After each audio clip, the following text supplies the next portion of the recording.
Lead off with the member for Haldimand Norfolk, Mr. Barrett.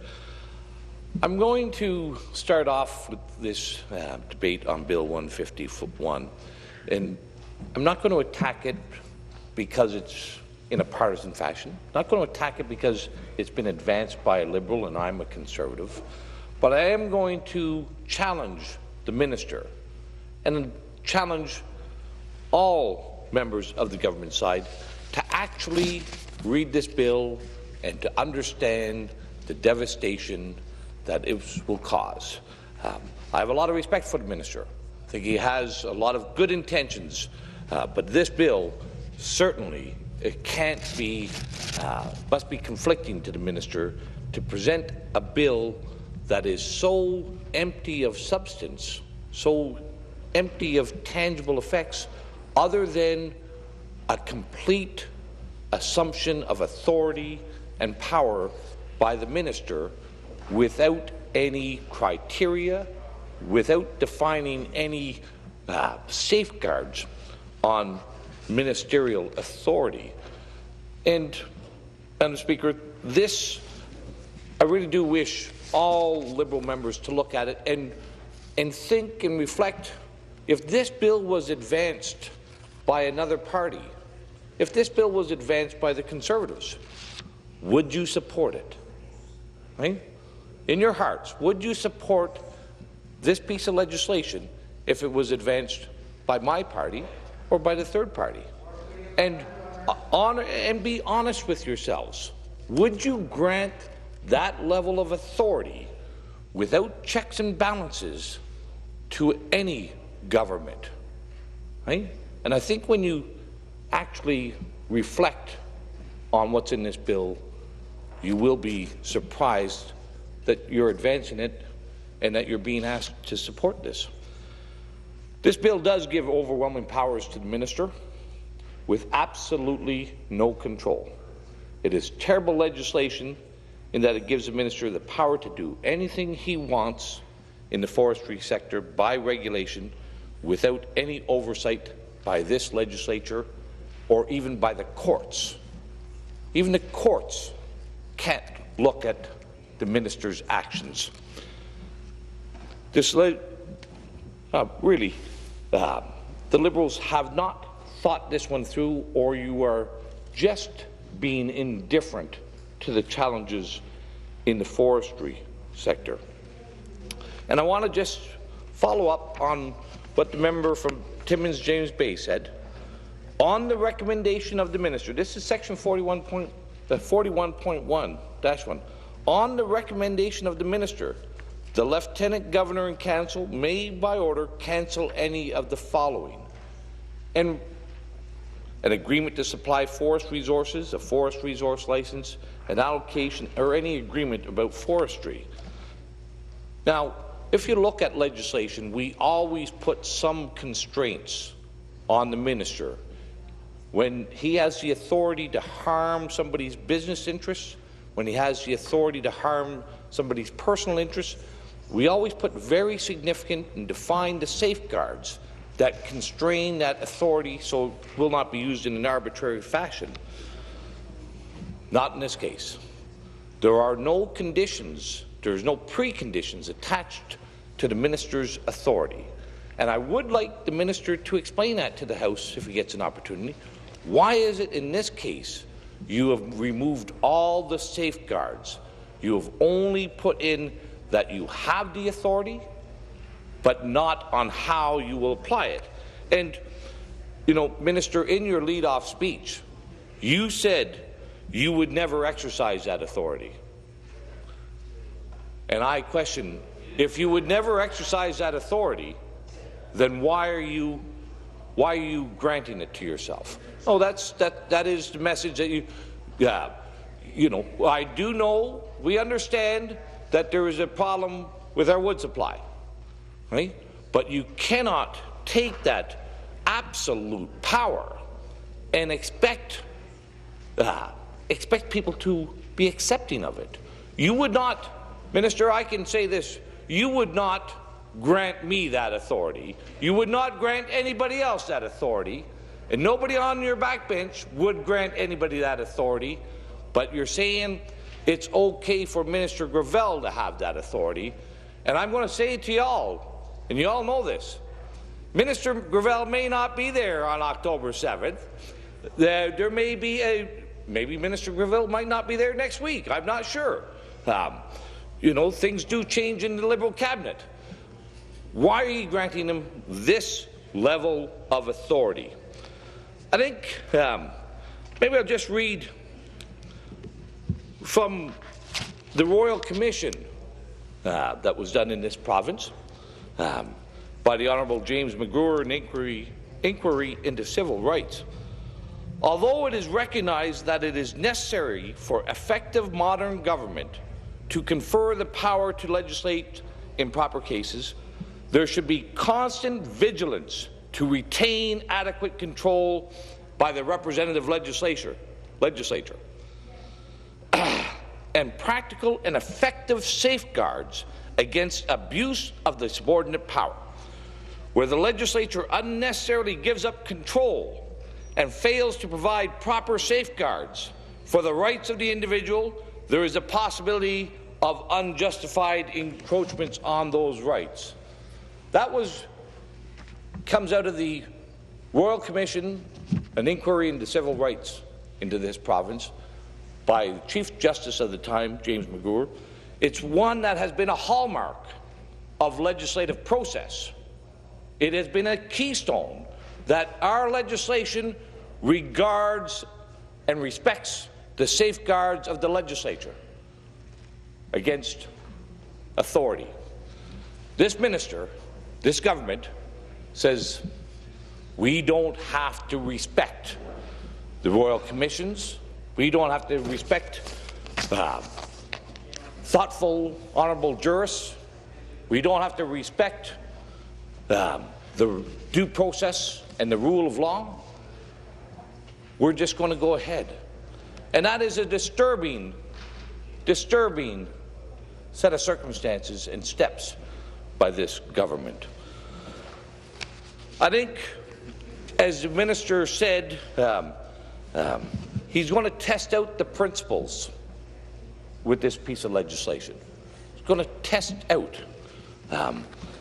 Well, we know what happens when you give absolute authority. It's been a long-tested principle. We all know the potential and the probables and the outcomes. But I think it's important for us all to recognize that when a piece of legislation gets advanced in this House, it should already be thought about. It should already be thought through. We should be having something of substance in this bill, right? Other than granting authority to the minister. What else does it do? Well, we're not quite sure, other than the fact it gives the minister authority to create LFMCs, local forestry management companies. Gives them the authority to add to that bundle of ABCs that we have in this province already, the over 600 agency boards and commissions that we presently have. He can create some more. And everything is going to be determined by regulation. Everything about those LFMCs is going to be determined afterwards. None of us here are going to have the opportunity to provide thoughtful and reflective commentary on how they get constructed. The only thing we know is that these LFMCs, created at the behest of the minister, will have an appointed board of directors. Right? We know that. And we know that they'll go through the same political patronage process that is used for all the other agency boards and commissions. That's what we know. That we have another layer of political patronage being created and another layer of bureaucracy being created, but that's all we know. Okay? We know that the minister's intent is good. He wants these unelected, unaccountable agency boards and commissions, these LFMCs to respond to the market, to respond to the needs of forestry. But I ask you, we have hundreds of these agencies already. How effective have they been? Why are you creating more? And why are you creating them without any other defined interests and criteria in the legislation? To me, that is unacceptable, that we would have this emptiness of legislation other than authority and patronage. That's what we have. The North deserves far more than that. The North and our forestry deserves much more than that. They have been stifled. The forest industry in this province has undertaken difficult times. And when you speak to them, many of the people in the forestry industry are gripped with fear, the fear of uncertainty, the fear of doubt, the fear of many things. But one of the things that has now adding to that fear, now the minister can revoke their license, whose ever license, for whatever reason, and he's unaccountable. The forestry company wouldn't even be able to apply for a judicial review of the minister's decision. Completely out of the equation.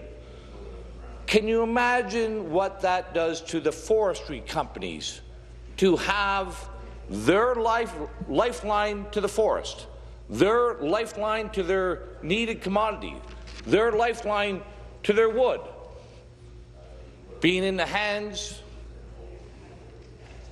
of someone whose decisions are unaccountable to anyone? And you know, this creation of the LFMCs has to give people cause to think, you know, is this not very much the same as what the Liberal government has done with the LINs? Are the LFMCs the new LINs for the forestry industry? A place where decisions can be made, where the minister cannot be held responsible for the actions of his ministry or of his portfolio? Is that what's happening with the creation of these LFMCs, and that this test, this experiment, is just that? It's just an experiment. It's as if the North and our forestry industry is nothing more than a legislative guinea pig for this Liberal government. We're going to test things out at your expense. We're going to leave you in fear of what may happen to your resources. Minister, I know that this is not what you had in mind a couple of years ago when you started out on this tenure reform discussions. I was at a number of them, like yourself. We heard many people. And we heard in the forestry they need certainty. We heard it time and time and time again that the forestry needs certainty so that they can get back to work. Hey? Minister, you say that you want to get the wood to work. Well, I know that the wood can't work if people aren't there to do the work. People need certainty. This bill does everything but create certainty. It creates doubt and fear, and creates this thickening layer of decision-making and a thickening obstacle between the forestry industry and the Minister of the Crown, who is responsible for our Crown forests. We've got another layer of administrative bureaucracy creeping into the forestry industry, creeping into this legislative assembly that restricts and prevents and obstructs our forestry industry from talking to the decision makers. Right? That's what it's really doing. eliminating that path between our forestry industry and the minister who's responsible for that portfolio. And we all recognize that in an effective legislative democracy, we need to take down those barriers. We need to reduce that thick layer that prevents people from an industry from talking to our ministers. We need to make it transparent. We need to make it accountable. Creating the forestry lens is not the way to achieve that. It actually is completely opposed to it.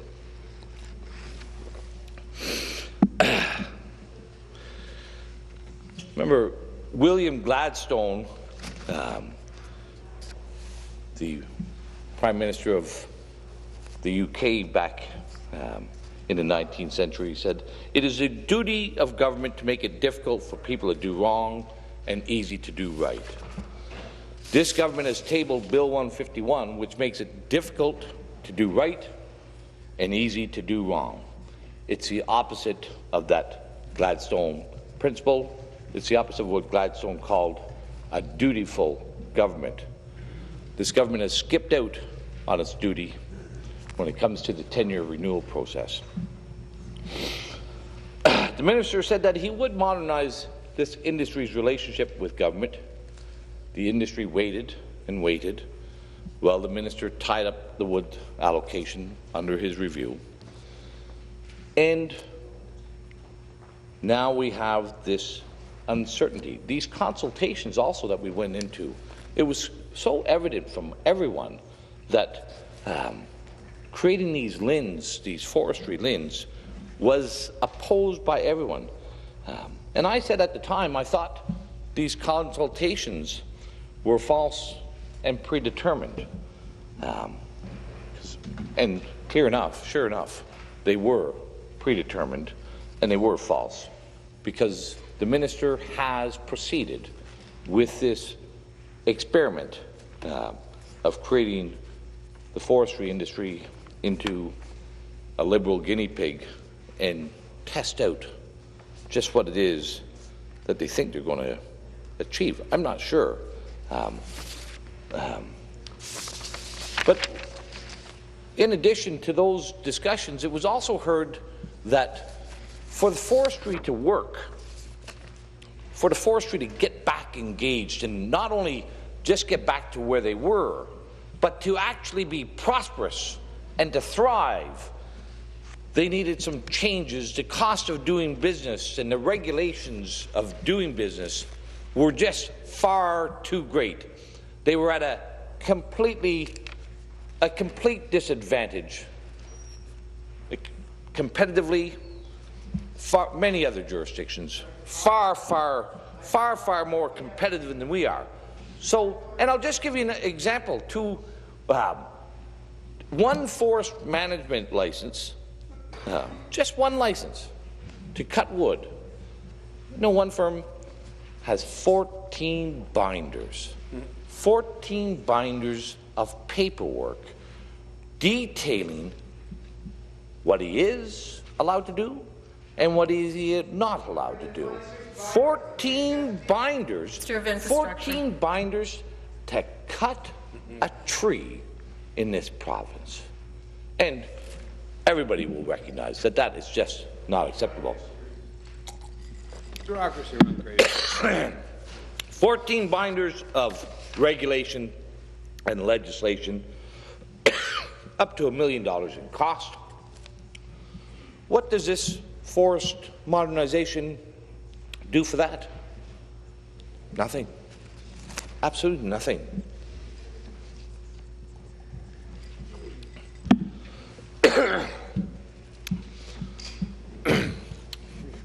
Certainty of resources were talked about, not included. Regulatory burden talked about, not included.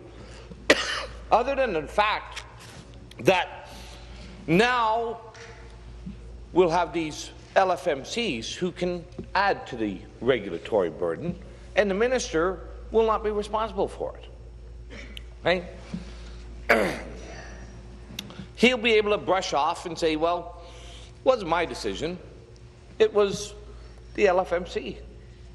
The LFMC had to add a new caribou conservation plan maybe, or the LFMC had to do something because of the blanding turtle. But it's not the minister's fault. It'll be the LFMC's. And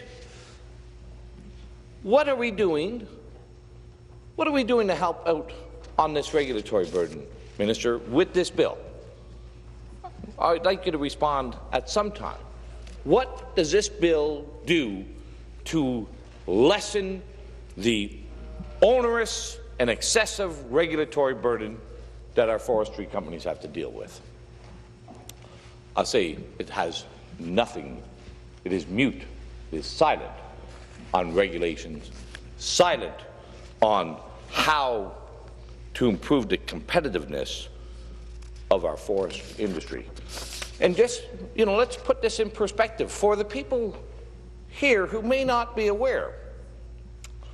We know that we have, according to the minister, 26 million cubic meters of fibre that can be harvested out of Ontario's north every year in a sustainable fashion.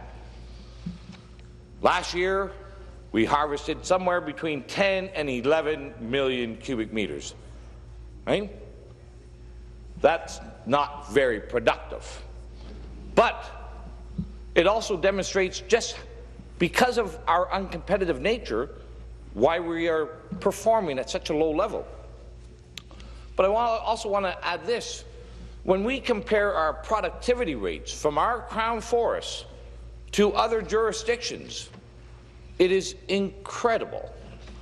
Here in Ontario, we harvest about half a cubic meter of fibre per year per acre of land. That's what we do, about a half cubic meter.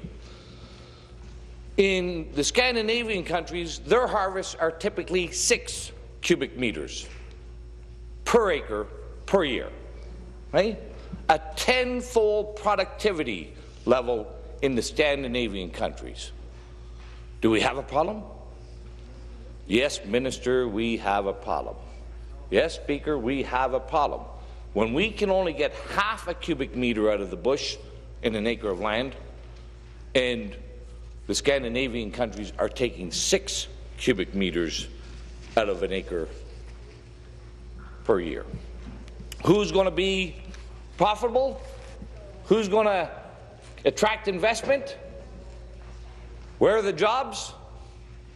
Well, you get a job here if you know how to rate one of the regulations for those 14 binders for the minister. But other than that, facilitator or something. But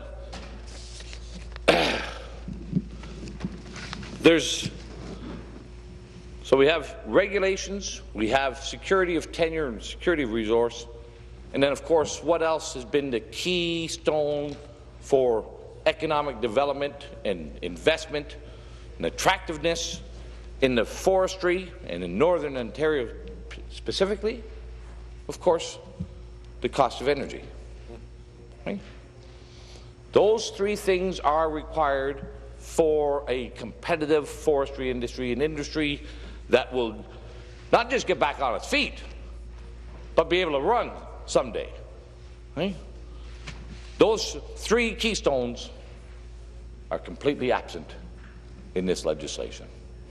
Not a word at all about it, other than the fact that the minister is going to have more power, and it will not be constrained or restrained in any fashion at all. I think it's also important that we go in here. Maybe I should give a copy of this Royal Commission to the minister, and he can have a chance to read it sometime, about the separations of power. Here he is creating this LFMC that will have all the authority, other than the minister's authority to revoke and cancel licenses. but the need to have some separations of power that are defined, understood, and that there are ways and means to provide remedies. There's no remedies attached in this bill. No remedies whatsoever. You know, how these LFMCs are going to operate? Anybody's guess, right? Nobody here has any idea how they're going to operate. And that's the honest to goodness truth. Probably right, Minister? Probably be like the lens. Nobody knows, but, and you know, it really comes back. How can the members of this Liberal government, in all honesty, approve and endorse and vote for something that is completely absent, completely void of any detail other than authority? Guarantee that everybody on that side would be hollering with righteous indignation if the Conservative Party brought in a bill such as this. Right?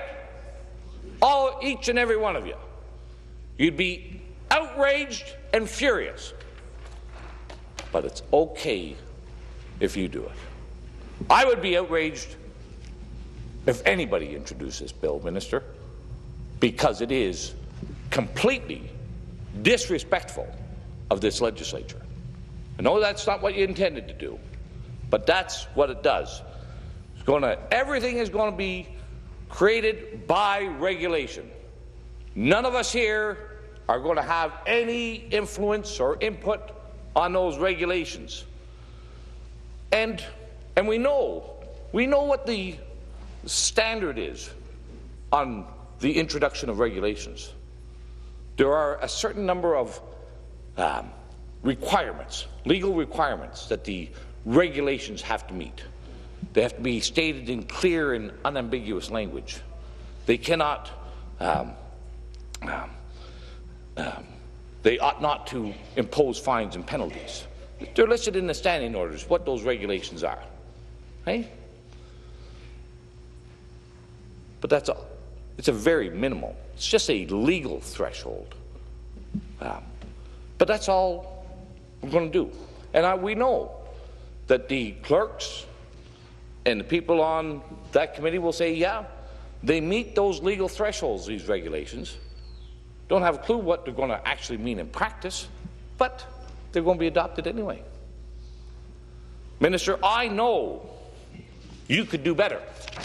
I know the forestry industry wants you to do better. I know the forestry industry expects you to do better. We all expect you to do better, and we know that you can. I don't believe bringing this bill in, and we saw what happened with the last bill that was introduced in this House last week, went right to time allocation. This bill needs, I don't believe that we can seriously offer up any amendments to it, because how do you amend something that is empty? Yeah, I could offer up an amendment that the minister ought not to have that much authority.